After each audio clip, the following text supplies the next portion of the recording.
4.7 The Cave, Mike the Intern, and I feel like I should be in the witness protection program Jay today. Stevens. It's Witness Dark Side of the protection. Stream. Witness protection program. We don't have enough money to actually pay for the blurring of his face, so or the we can't figure out how to do it. So hey guys, I don't know who Jay is. I just feel like we should take precautions because we're talking about the mob. We are talking about the mob today at Dark Side of the Stream. We are going to discuss Jay's pick, which was once again, pretty damn good. This was called Untold Crime and Penalties, and it talks about the story of a hockey team called the Danbury Trashers. Jay, since this was your pick, tell me all about it. Well, a guy who worked in the waste management industry. His son was a hockey player, but his son got hurt. So when his son was 17, to fulfill his hockey passions, he bought him a minor league hockey team and let the son run the team.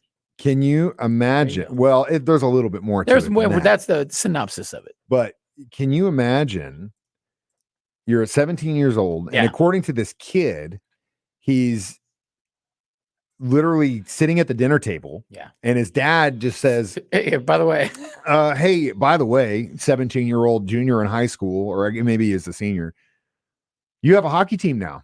You're the owner of a hockey team. And he said at first he didn't like think it was for real. Like he just kind of was like, oh yeah, dad, okay, whatever, because we as fathers say stupid crap to our kids all the time. Always.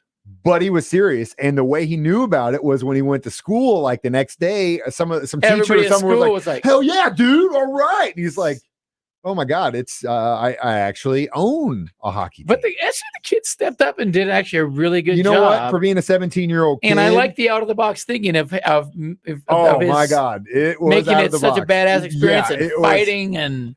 It's a crazy story, but it went how you think it would go if you had a 17-year-old. If you were to give a 17-year-old kid a pro team or a semi-pro team and said, "Hey, do what you will with it," you would have had this story all day. He did survive it, and it did last for a long time, but it didn't come without some crazy stuff. And that's what we're talking about. Because his dad had a side hustle. Well, yeah, if you want to call it that, he had a little bit of a side hustle where he was getting money in the waste management business. This is Dark Side of the Stream. We're discussing Jay's pick today, Untold Crime and Penalties, about the Danbury Trashers on 104.7 The Cave.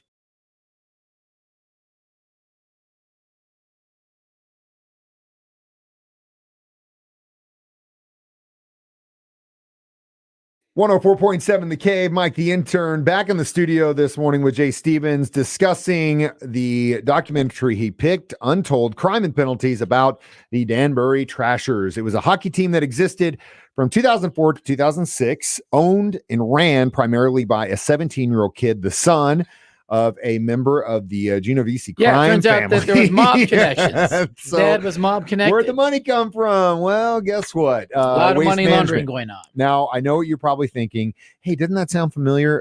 Doesn't that sound like, isn't there another crime guy that was in waste management? Yeah. Yes. Tony Soprano was in waste management, and actually James Galante was the inspiration for the character Tony Soprano. That's what they say, right? That this guy was the and it's funny that the whole waste management thing is in there, but it's true. That's basically what he became. But the kid came up with some good concepts. He goes, "I want to hire some badass guys, and pay them way more than they would make on any other team." Well, not only that, but we'll do that part first. Yes, he would hire these guys that were badass and pay them a lot of money, but also their wives got hired, their friends got hired, under the table deals. This was just a money thing. This was just for money to funnel. And when you're making that kind of money and you're not doing fans went crazy though in this town. Yeah. They ate it up. And that was one thing that the kid did say. He says that he thinks in his heart of hearts that this was done for the community, that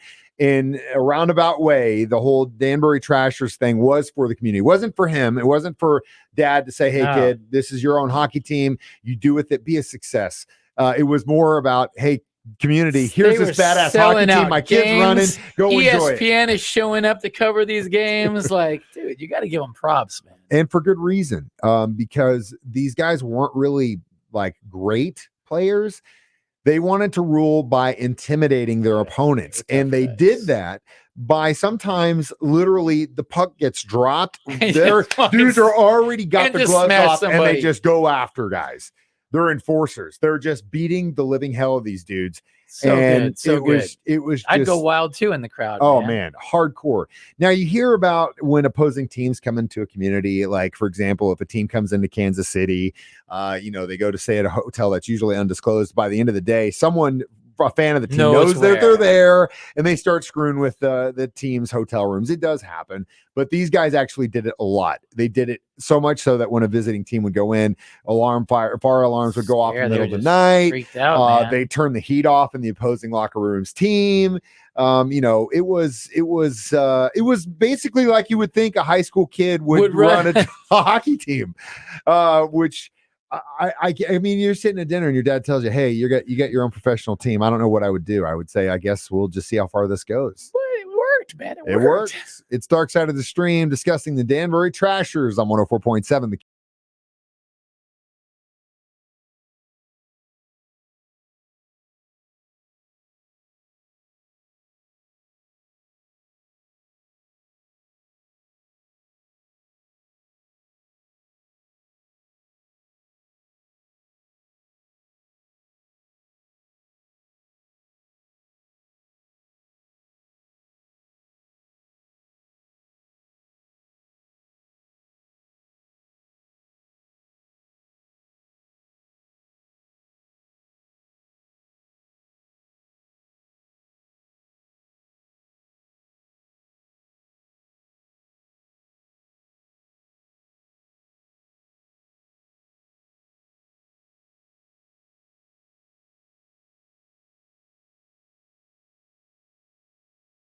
104.7 The Cave. Mike the Intern, Jay Stevens back in the studio. It is Dark Side of the Stream today discussing Untold, and it's the story about the Danbury Trashers. Now, it's funny they got this name because, the daddy who put the money behind this is in waste management.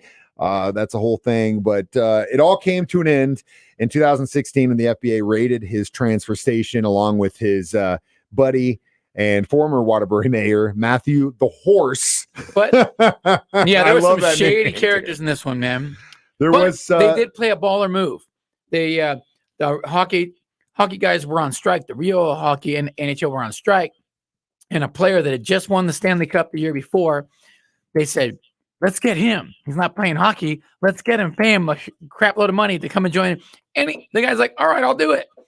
So literally wins the Stanley Cup. Next year, he's playing for this crazy whacked out team run by a 17-year-old. Hey, money's money. And if you're not doing anything else, who cares? You just don't want to be that guy where, you're the one that's jumping the fence whenever you're on strike. But going to play in a team like this, I guess, is okay. It was legendary. It made me want to buy a Trashers jersey. I'm glad you brought that up because since they were stopped in 2006, they came back in 2010. They were the Danbury Whalers. That was over in 2015. Then they were the Danbury Titans in 2015 to 2017, followed by the Danbury Hat Tricks, which is what they are now. Legendary.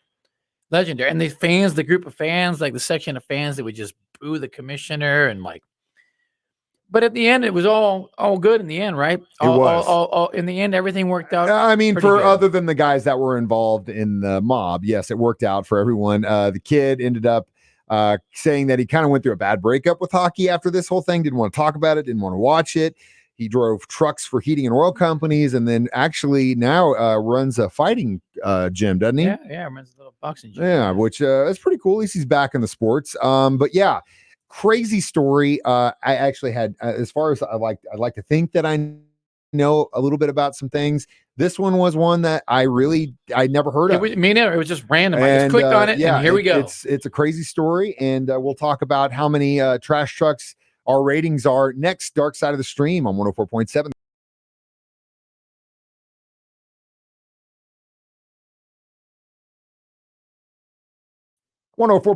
The Cave. Mike the Intern, Jay Stevens back in the studio. Dark Side of the Stream today, discussing Untold, the story of the Danbury Trashers, the United Hockey League team. And the bought mob, and then run by the son of a mobster. mob connections. How many trash trucks do you give this I gave it documentary? 4 just because it was entertaining. It was When I learned a something crazy story. Usually the way, if you guys haven't figured this out, if it's good, we usually go with 3.5. If it blows our mind, we're like 4 or 5. But if I learn something, I usually give that extra half point to 4. And since I had no idea, I knew about the dad because I'm a big Sopranos fan, so I knew the inspiration for that. And I should have kind of known this happened, but I didn't really read a whole lot into him. But then I'm glad I did, because what a crazy story. And it kind of makes me upset that my parents never gave me a hockey team or a football team when I was a kid. But probably knowing who I was at 17 years old, that probably would have killed me. And I'm glad I'm still alive. So, right, you imagine? Oh, dude, we'd have been dead all day. So Jay picked this one next week. I want us to watch The Jinx, HBO Max. You probably heard him in the news recently. Robert Durst. Heard about it. Supposedly, allegedly offed his wife, and then a friend of his helped him with an alibi, and then she was offed. And while they were making this documentary on a live microphone, he gives them the evidence they need to convict him in court. Yes. So this is a crazy documentary in the sense that it actually helped convict someone.